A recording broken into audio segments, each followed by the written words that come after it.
Kong. Now, I want to tell you about the profound thought that occurred to me while I was watching all this nonsense in the theater. So I'm going to get to that previously on the Captain's Cast live show, streaming every Sunday at 1 p.m. Pacific, 4 p.m. Eastern. So here is the profundity that occurred to me while I was watching Godzilla X Kong, The New Empire, The Ballad of Songbirds and Snakes. There are many scenes in the film in which Godzilla is just bounding across the world, trashing whole cities while he defeats a bad Titan. Okay. Layered over this, there is all kinds of triumphant, heroic music. Oh, there he is! It's Godzilla, and there's also this voiceover of obligatory Science Babe, and she's always saying like how great it is that Godzilla is defending us from all of these threats because he's, in the technical sense, he is an animal defending his turf, which benefits us because he's trashing all the worst. He's the lesser of the evils, right? And so he's out there trashing all the. And there's a scene where he trashes Rome, and he takes out like this age-old cathedral, and this cathedral's gone. Thousands of years it stood, gone. Then he trashes a Roman bridge that stood for 2,000 years, gone. And then he curls up for a nap after. That's why I say it's Pokemon. It's Poke Kaiju. You gotta collect them all because after he kills like 4 different beasts in this, just rando beasts. They're like goons to him. Like the way James Bond kills bad guys in a James Bond movie is how Godzilla kills Kaiju in this. He just knocks them off and says a cute applause line, which is "Arr!" And then he goes and curls up for a nap in the Colosseum. And he just curls up in a little ball and he naps. Godzilla's tuckered out. Godzilla's all tuckered out and he's having a nap. And he's like making little purring noises, he's like, And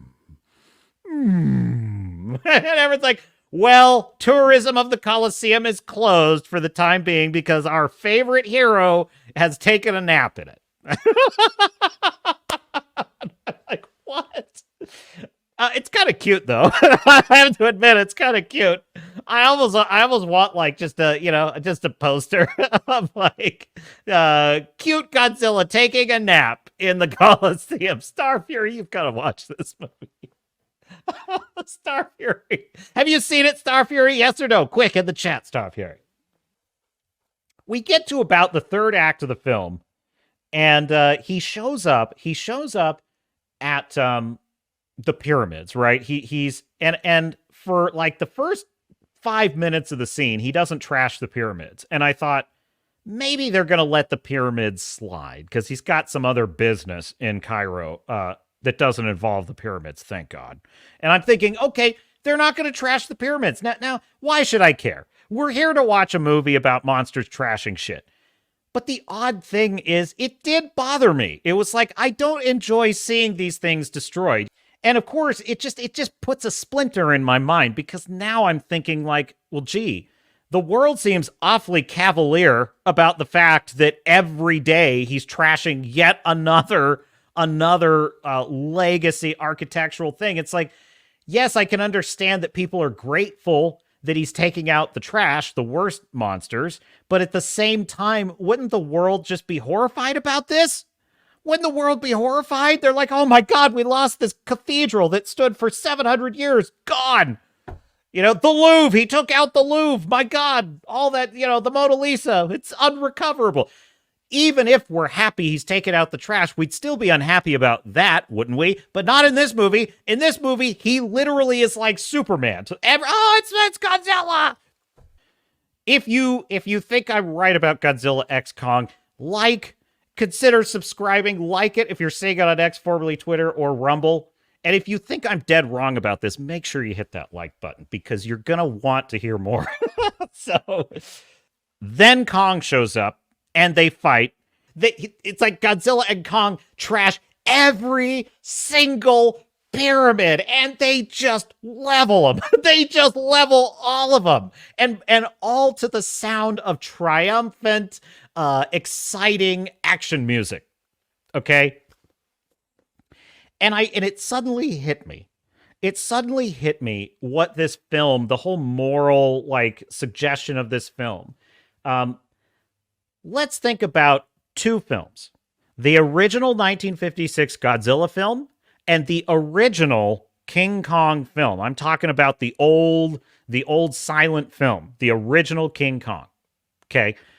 Godzilla 1956 was a story about how nuclear weapons and the destructive nature of the human being had unwittingly mutated an ancient beast into something horrific and indestructible, and he became a literal personification of our sin as a species and our destructive nature. He was the avatar of our own self-destructiveness. He walks ashore onto Tokyo. He starts trashing the city, and they are watching lives snuffed out. They are watching their great works of architecture destroyed. They throw all of their military might at him, and it only angers him and makes it worse. They are facing the annihilation of their culture. They are totally at his mercy. They have no hope. The only thing they can do to stop Godzilla is to unleash yet another super weapon on the world that now can be used for evil. But it is necessary to stop Godzilla. So it's a metaphor for yet another nuclear age dawning, because the weapon that kills Godzilla in the first one, like the nuclear bomb, is a genie that once it's out of the bottle, you can't put it back in. So what are the themes in the original Godzilla film? Our own self-destructive nature, the looming threat of nuclear war, the double-edged sword of science, how it can save lives and also destroy the world, and how do you reconcile the morality of that? Now let's take another film, King Kong, the original story. What's it about? It's about a group of explorers who go to Skull Island, this unknown island. It's this pristine paradise. They make contact with these natives. They discover there's this great beast, this magnificent great beast that's living there, right?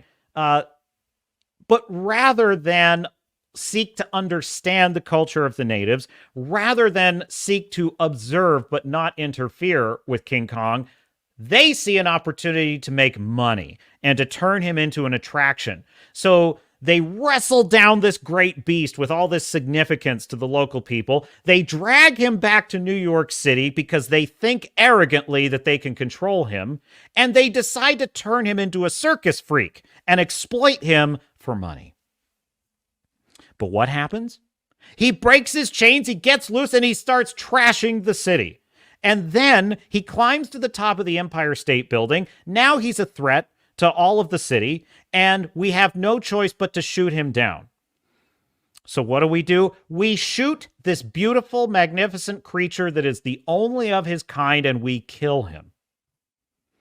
What are the themes at work in this? Well, the themes of colonization, the idea of first contact poisoning a culture that's never been exposed to a more advanced culture, how we trample nature, how rather than observe and admire nature, we try to control it and harness it and monetize it, the greed of wanting to use it essentially it's a metaphor for like killing a rhino just so you can harvest his tusk.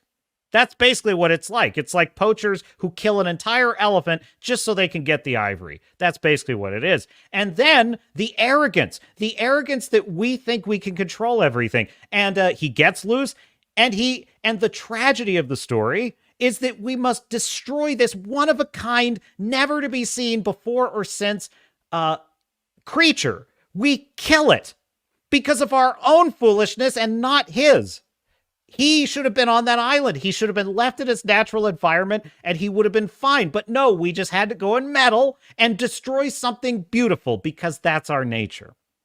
Or at least that's our nature when we give into things like greed and avarice. Those are the themes of the original King Kong and the original Godzilla. Those are deep, powerful meditations on our destructive nature, our greedy nature, our ignorance, and our arrogance. When Kong or Godzilla in those films is destroying things, it's a big deal. because he's taking lives. He's destroying lives. Contrast that with the amazing, exciting final battle between Godzilla and Kong in Rio de Janeiro, of course. It has to be right in the middle of an iconic city. Of course it does. There is just a level of absolute destruction that is unbelievable. The tail of Godzilla shoots his pink fire through all of these buildings that are just ringing the bay of like Rio de Janeiro. And you just see all these buildings get decapitated. There's a part where King Kong picks up a piece of a building, or I think it's the false Kong, and uses it like a club. And I'm thinking, you just watched tens of thousands of people sitting in their homes get killed. But the soundtrack to all of this destruction and violence and bloodshed is, yay! Dun, dun, dun! Godzilla's saving the day, and King Kong, and it's a superhero MCU movie soundtrack, right? And I'm thinking to myself, and who's in the audience? Kids, young people, adults. And a community of people, we're sitting here in this theater, and it's as if the movie is saying to us, this is what you want, isn't it? Are you not entertained? Are you not entertained? This is what you want. You don't want to think about nuclear weapons. You don't want to think about irradiating your own environment. You don't want to think about the trampling and destruction of the natural world. You don't want to think about consumerism and greed run amok. You don't want to think about how we turn every beautiful thing in the world into a commodity. You don't want to think about any of those things. What you want, my dear viewer, is to watch thousands of people get squished for no good reason, laugh, and hear a great soundtrack with it, and cheer for the monster. Oh, wonderful! Wonderful! Oh, what a spectacle! Well, I think that is appalling. I think that is haunting. It's deeply concerning to me as a human being. I'm like, I find this movie, I find that cavalier, ridiculous tone absurd, and I find it disturbing, quite frankly. You know, because it's amazing to me how we have transmuted these original tales that were very important in their own way. You know, the man versus beast, the man versus nature, the man versus his own self-destructive nature. We've transmuted that into an absurd carnival ride where we are cheering on the visual imagery of thousands and thousands of innocent people being stepped on, squished, crushed, and demolished, also while watching our works of art, our cathedrals, our colosseums, our bridges that have stood for 2,000 years get trashed and destroyed, and we are laughing and cheering along with it.